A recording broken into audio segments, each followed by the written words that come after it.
Ijtimoiy tarmoqlarda O'rikzor Stroygorod tomonidan qurilayotgan dom yonmoqda izohli ushbu video lavhalar tarqalmoqda. Videodan ko'rish mumkinki, qurilayotgan binoning birinchi qavatida yong'in yuzaga kelgan. Hozirda holat yuzasidan o'rganish ishlari davom ettirilmoqda. Bu haqida keyinroq batafsil ma'lumot berib o'tamiz.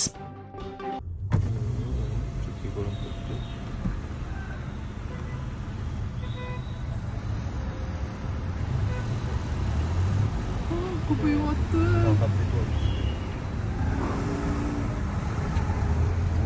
Pojar bor.